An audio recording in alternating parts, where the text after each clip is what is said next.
സ്നേഹിതരെ, എൻ്റെ പ്രിയ മാതാവിൻ്റെ രോഗവും മരണവും മൂലം ഏറെക്കാലമായി നിർത്തിവെച്ചിരുന്ന വ്ളോഗിംഗ് ലോകത്തേക്ക് ഞാൻ തിരിച്ചു വരികയാണ്. വയനാട്ടിലെ ദുരന്തമുഖത്തായിരുന്നു കഴിഞ്ഞ 10-12 ദിവസങ്ങൾ. ഇവിടെ ഞാനൊരു സാഹസികനായ യുവാവിനെ പരിചയപ്പെടുത്തുന്നു. പേര് അജീഷ് അശോകൻ. തൃശ്ശൂർ കിഴക്കമ്പാട്ടുകാരനാണ്. ടോർ 08 എന്ന 4x4 വാഹന ക്ലബിൻ്റെ അമരക്കാരൻ. ദുരന്ത വിവരം അറിഞ്ഞപ്പോൾ തന്നെ ചുരം കയറിയതാണ്. ഈ കഴിഞ്ഞ 14 ദിവസവും ഈ മേഖലയിലെ ഫ്യൂവൽ സപ്ലൈ അജീഷിൻ്റെ ഫോർച്യൂണർ വണ്ടിയിലായിരുന്നു. സംസ്ഥാന ഫയർ ഡിപ്പാർട്ട്മെൻറ്റിൻ്റെ കൂടെ റോഡ് തന്നെ ഇല്ലാത്ത ചെളിയും കൊടും കയറ്റങ്ങളും താണ്ടി ഒരു അപകടവും വരുത്താതെ സേവകനായി. 4x4 വണ്ടികൾ കമ്പനി നൽകുന്ന സൗകര്യങ്ങൾക്കും അപ്പുറം നിരവധി അഡീഷണൽ ഫീച്ചേഴ്സ് വെച്ചു പിടിപ്പിക്കാറുണ്ട്. അതെല്ലാം നമ്മുടെ അധികാരികൾക്ക് ഫൈൻ അടിപ്പിക്കാനുള്ള വകുപ്പുകൾ മാത്രമാണ്. ഇത്തരം ദുരന്ത മേഖലയിൽ സാഹസികരായ ഈ ചെറുപ്പക്കാരുടെ സേവനം ഒട്ടും ചെറുതല്ലെന്ന് അജീഷ് നമ്മെ ബോധ്യപ്പെടുത്തുകയാണ്. സംസ്ഥാന ഗതാഗത വകുപ്പ് മന്ത്രി ശ്രീ ഗണേഷ് കുമാർ സാർ ഈ കാര്യത്തിൽ ഇടപെട്ട് നിയമങ്ങൾ ലഘൂകരിക്കും എന്ന് തന്നെയാണ് ഈ മേഖലയിലുള്ള അജീഷിനെ പോലെയുള്ളവർ പ്രതീക്ഷിക്കുന്നത്. ഇന്ന് 13ാമത്തെ ദിവസമാണ് അല്ലേ? 13ാമത്തെ. അതെ, ആദ്യത്തെ ദിവസം മുതലുള്ള ഒരാളാണ് AK. എന്താണ് AKക്ക് ഇവിടേക്ക് വരാനുണ്ടായ ഒരു പ്രചോദനം? തീർച്ചയായിട്ടും നിങ്ങൾ തൃശ്ശൂർ അടക്കമുള്ള പല സ്ഥലങ്ങളിൽ പോയിട്ടുണ്ട്. പക്ഷെ എങ്കിലും ഇപ്പം ഈ 13 ദിവസം കഴിയുമ്പോൾ എന്താണ് നിങ്ങൾക്ക് തോന്നുന്നത്? സാറേ, നമ്മൾ 13 ദിവസത്തിൻ്റെ ഉള്ളിൽ നമ്മൾ മരവിച്ചിട്ടാണ് ഇവിടെ നിൽക്കണത്. ഫസ്റ്റ് തൊട്ട് തന്നെ മരവിച്ചിട്ടാണ് നിൽക്കണത്. ഈ മരവിപ്പ് എനിക്ക് മാറണില്ല, പിന്നെ ഇവിടുത്തെ ജനങ്ങൾക്ക് എങ്ങനെ മാറും സാറേ? അത് സാറൊന്ന് ആലോചിച്ച് നോക്കി. ഇതൊക്കെ ഈ കാണുന്ന സ്ഥലമൊക്കെ വീടും ഫസ്റ്റത്തെ ഒരു സാർ വന്ന് കണ്ടു എന്നുണ്ടെങ്കിൽ ഇപ്പം കണ്ടു കഴിഞ്ഞാൽ സാറിന് ഇത് അത്ഭുതമായിട്ട് തോന്നുള്ളൂ. ഇവിടുത്തെ സ്ഥലം ഈ കാണുന്നത് കണ്ടു കഴിഞ്ഞാൽ നമ്മൾ ആദ്യം വന്നിട്ടുള്ളത് കൊണ്ട് നമ്മുടെ ഒരുപാട് ഫ്രണ്ട്സും സ്റ്റാഫൊക്കെ ഇവിടെ ഉണ്ടായിരുന്നു എനിക്ക്. അതുകൊണ്ടാണ് ഞാൻ ഇത്രയ്ക്കും ഇതിൽ ഇവിടെ ആക്റ്റീവായിട്ട് നിൽക്കണത്. മുമ്പ് ഇവിടെ വന്നിട്ടുള്ള ആളാണ് ഞാൻ മുന്നേ വന്നിട്ടുള്ള ആണ് സാറേ. ഈ കാണുന്നിടത്തൊക്കെ ഒരു വെള്ളം വന്ന് ചാടി അത്രയൊരു നാച്ചുറൽ ബ്യൂട്ടിയുള്ള ഒരു സ്ഥലമായിരുന്നു ഇത്. സീതമ്മക്കുണ്ട് എന്നൊക്കെ പറഞ്ഞ സ്ഥലം. സീതമ്മക്കുണ്ടാ ഇവിടെ കാണുന്നത് അല്ലേ? അത് പുഞ്ചിരിമറ്റെന്ന് പറയുന്ന സ്ഥലം. ഇവിടെ കാണുന്നിടത്തൊക്കെ നല്ലൊരു നാച്ചുറൽ വെള്ളം വന്ന് വീണ് അത്രയും നല്ലൊരു പ്രകൃതി ഭംഗി എന്ന് പറയാൻ പറ്റില്ല. അത്രയും നല്ല സൂപ്പർ സ്ഥലമായിരുന്നു സാർ അത്. ഇതെവിടെ ഈ നിൽക്കുന്നിടത്തൊക്കെ സാറ് നിൽക്കുന്നിടത്തൊക്കെ വീടായിരുന്നു. വീടിന്റെ ഒരു പൊടി പോലും ഒരു അംശം പോലും മനുഷ്യൻ കാണാനില്ല. ഇവിടെ നിങ്ങടെയാണ് മൊത്തം അങ്ങോട്ട് പോയി നോക്കണത്. മൊത്തം റിസോർട്ടുകളും ഉണ്ടായിരുന്നു. റിസോർട്ട് ഉണ്ടായിരുന്നു. റിസോർട്ടും പോയിട്ടുണ്ടായിരുന്നു. നല്ല മനസാന്നിധ്യമുള്ളവർക്ക് പോലും കണ്ടു നിൽക്കാൻ സാധിക്കാത്ത കാഴ്ചകളാണ്. നിങ്ങൾ തൃശ്ശൂര് രക്ഷാപ്രവർത്തനങ്ങൾക്കും നിന്ന ആളുകളാണല്ലേ ഇവിടെ വെച്ച് വീണ്ടും കാണുന്നു. ഇപ്പൊ സാർ അത്രയോ ഒഴുക്കിന്റെ ഉള്ളില് ആ ബോട്ട് പിടിച്ചിട്ട് ഉന്തി വന്നോടുന്ന സാർമാരാ. അതിന്റെ വണ്ടി അവിടെ വെള്ളം കയറി ലോക്കായപ്പോ അവിടെ ഒരു അമ്മാമ സൺസൈഡിന്റെ മുകളിൽ നിന്നിട്ട് വിളിച്ചിട്ട് എനിക്ക് അവിടേക്ക് വണ്ടി എത്തിക്കാൻ പറ്റില്ല, കഴുത്തിനൊപ്പം വെള്ളം ഒഴുക്കുണ്ട്. ഈ സാറുമാരെ ബോട്ട് ആ ഒഴുക്കിൽ ഉന്തി കൊണ്ടുവന്നിട്ട് അന്ന് ചെമ്പുകാവില് സാറുമാര് എന്റെ കൂടെ ഉണ്ടായിരുന്നു. കണ്ടതില് സന്തോഷം. തൃശ്ശൂരാ എല്ലാവരും അല്ലേ?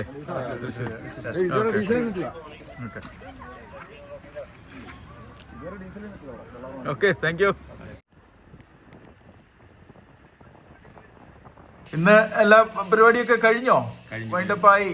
ഏകദേശം ഓൾമോസ്റ്റ് കഴിഞ്ഞു.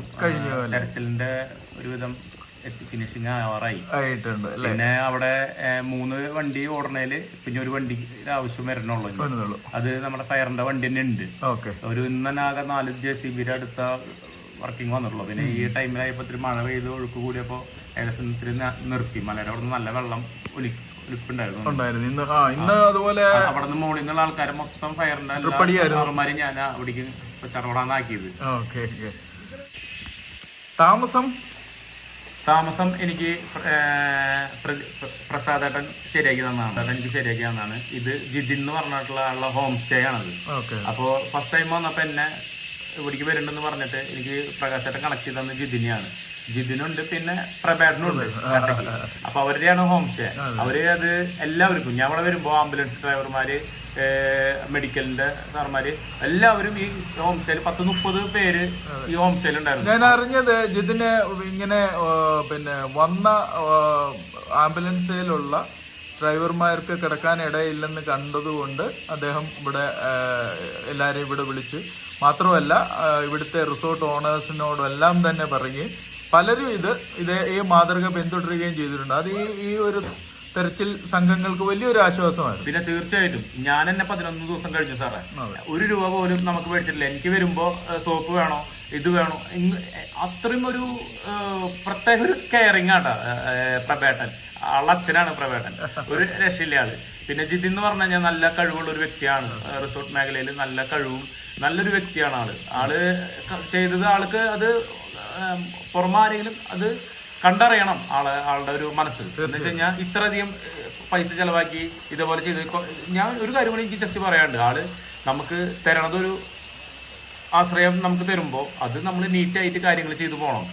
സത്യം ഞാൻ റൂമായാലും എന്തായാലും ചവിട്ടി കൂട്ടി ഭക്ഷണം കഴിച്ച ഇതും ഒക്കെ അങ്ങനെ ഇട്ട് പോകണം. കുറെ പേരുണ്ട്, ഞാനൊന്നും പറയില്ല, ഞാൻ ഇവിടെ ലൈവ് കാണാണ്. അതൊക്കെ ഒന്ന് നമുക്ക് ഇപ്പൊ ഞാൻ ഭക്ഷണം കഴിച്ചിട്ടുണ്ടെങ്കിൽ നമ്മളത് കഴുകി മാറി കഴിക്കാം. നമുക്കൊരു സഹായം ചെയ്യണതാണ്.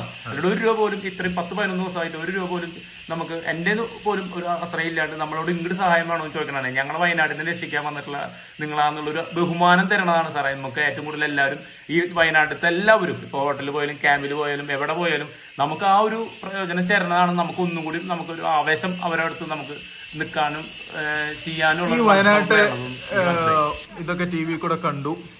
തൃശ്ശൂരെ പരിപാടിയെല്ലാം കഴിഞ്ഞ് വണ്ടിയെല്ലാം അഴിച്ച് വൃത്തിയാക്കിയൊക്കെ നിൽക്കുന്ന സമയത്താണ് ഞാനിങ്ങനെ ഇവിടെ അജീഷിൻ്റെ ഒപ്പം ഈ കഴിഞ്ഞ ദിവസങ്ങളിലൊക്കെ ഇവിടെ അക്കോമഡേഷനിലും അതുപോലെ തന്നെ നമ്മൾ ദുരന്ത സ്ഥലത്തും എന്നെ കൊണ്ടുപോയി എല്ലാ സ്ഥലവും കാണിച്ചു. തീർച്ചയായിട്ടും വളരെ സന്തോഷമുണ്ട്. അന്ന് ഈ തൃശ്ശൂരെയും പരിപാടി കഴിഞ്ഞിട്ട് വൈഫ് അലൈനിന്ന് അവധിക്ക് വന്നിരിക്കുകയാണ്. ഇനി ഈ 16-ാം തീയതി തിരിച്ചു പോവുകയാണ്. ഇതൊക്കെ മുന്നിലുണ്ടെങ്കിൽ പോലും ഇതെല്ലാം ഉപേക്ഷിച്ച് എങ്ങനെയാണ് ഇവിടെ വരാൻ സാധിച്ചത്? സാറേ, നമ്മളെ കണ്ടതില് കേരളം കണ്ടതിൽ ഒരു വൻ ദുരന്തമാണ് ഇവിടെ ഉണ്ടായത്. അത് നമ്മളറിയണ ഒരുപാട് ചുറ്റുപറ്റി നിൽക്കുന്ന ഒരുപാട് ഫ്രണ്ട്സും ഇവിടെ ഉണ്ട്, നമ്മുടെ വയനാട് ഈ ദുരന്തഭൂമിയിലുണ്ട്. അപ്പോൾ അവരൊക്കെ ഞാൻ വിളിച്ചോർന്നു.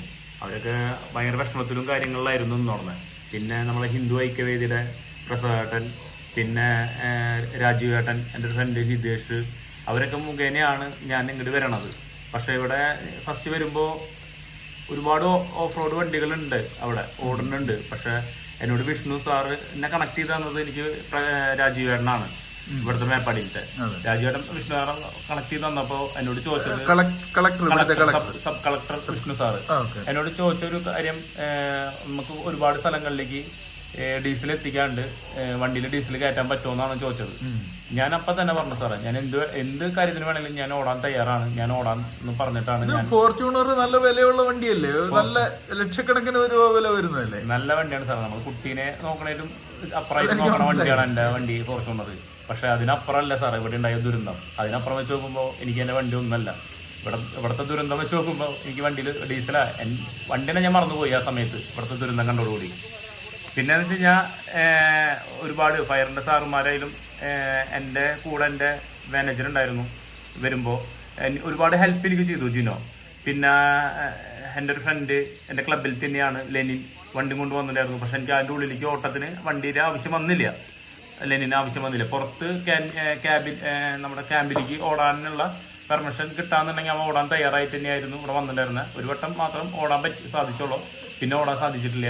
എന്നാലും അവിടുത്തെ ഓട്ടത്തിൻ്റെ ഉള്ളിൽ ഞാൻ എൻ്റെ വണ്ടിയിൽ ഫോർച്യൂണറിൻ്റെ ബാക്ക് സീറ്റ് അഴിച്ചു വെച്ച് മൊത്തം ഒരു 11 ക്യാൻ, അതായത് 30 ലിറ്റർ വെച്ചിട്ടുള്ള 26 ലിറ്ററിൻ്റെ 11 ക്യാനും ഒരു 50 ലിറ്ററിൻ്റെ ഒരു വലിയ ക്യാനാണ് എൻ്റെ വണ്ടിയിൽ ഉണ്ടായിരുന്നത്. ഞാൻ കയറ്റി വിടുന്നത് അത് ഫസ്റ്റ് ടൈമിലൊക്കെ എനിക്ക് ഏകദേശം ഒരു 8 ട്രിപ്പോളം ഞാൻ അടിച്ചിട്ടുണ്ട് ഇത്രയും ഇതിൽ. എന്ന് വെച്ചാൽ അത്രയധികം JCBയും ഹിറ്റാച്ചിയും അവിടെ വർക്കിംഗ് ആയിരുന്നു ആ ടൈമിൽ. എന്ന് വെച്ച് കഴിഞ്ഞാൽ ഈ ദുരന്തം നടന്നു വെച്ച് കഴിഞ്ഞാൽ പുഞ്ചിരിമറ്റം അറ്റം തൊട്ട് വില്ലേജിൻ്റെ അവിടെ വരെ ദുരന്തം ഉണ്ടായിട്ടുണ്ട്. അവിടെയൊക്കെ ആ ഇടവിട്ട് അതുപോലെ JCB വർക്ക് ചെയ്യുന്നുണ്ടായിരുന്നു. ഫയറിന്റെ ടീമും അതുപോലെ ഒപ്പത്തിനൊപ്പം ഉണ്ടായിരുന്നു.